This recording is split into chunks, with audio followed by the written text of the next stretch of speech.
L'horlogerie pour Morteau est véritablement ancrée dans l'ADN de la ville par son poids économique et puis aussi par son histoire et son patrimoine. Morteau, qui est situé aussi dans le pays horloger, remonte aux paysans horlogers des années 1700 à l'industrie horlogère des années 2000. On a quand même eu une épopée assez extraordinaire pendant 150 ans. Toute la région de ce Val de Morteau a vécu grâce à l'industrie horlogère. J'ai pensé qu'il était intéressant de faire quelque chose et j'ai recherché principalement les marques de montres et j'ai trouvé 300 marques de montres pour le Val de Morteau. J'ai trouvé que c'était impressionnant. J'ai demandé à rencontrer le président de la communauté de communes qui est Jean-Marie Binetruy. Je lui ai fait part d'une éventuelle exposition, il a été très enthousiaste.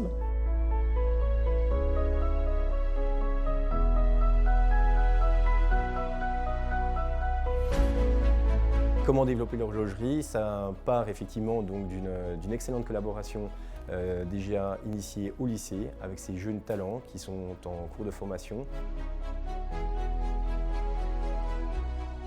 Ce qui m'a poussé dans l'horlogerie, c'est surtout le métier artisanal, le côté c'est qu'on a l'impression de donner vie à la montre.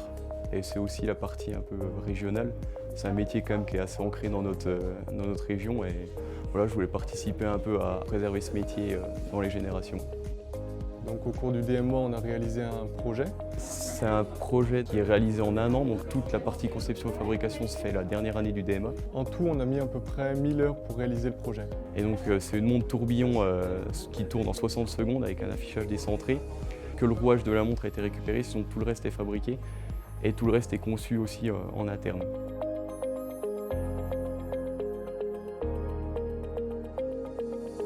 Les liens que j'ai eus moi avec France Horlogerie, c'est qu'ils m'ont téléphoné il y a quelques temps en arrière et puis ils avaient un projet de faire une exposition sur Hong Kong. Puis moi, en tant que responsable d'un musée à Morteau, je me suis dit c'est pas possible quoi, parce qu'il y a quand même des très très beaux musées sur Paris, avec des belles pièces aussi. Je me suis dit pourquoi ils viennent jusqu'à Morteau. Et puis après, on a rencontré la commissaire d'Expo qui a trouvé son bonheur dans le musée. Et puis c'est comme ça qu'on a commencé à sympathiser et puis également monter des projets intéressants. Puis j'espère qu'il y en aura d'autres. L'indication géographique pour nous est tout à fait fondamentale, puisqu'aujourd'hui, bon nombre d'horlogers ont été formés à Morteau, travaillent également dans les entreprises françaises, suisses. Notre territoire regorge beaucoup de talents.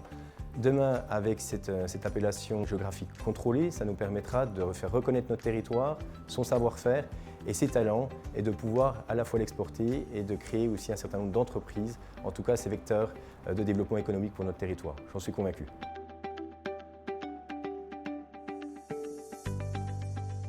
L'horlogerie mortuacienne actuellement est essentiellement basée effectivement sur la sous-traitance. Et je crois fondamentalement aussi à certains jeunes créateurs qui ont cette fibre de l'horlogerie et qui souhaitent développer des montres made in France. C'est véritablement en tout cas une orientation économique future et je pense porteuse d'avenir.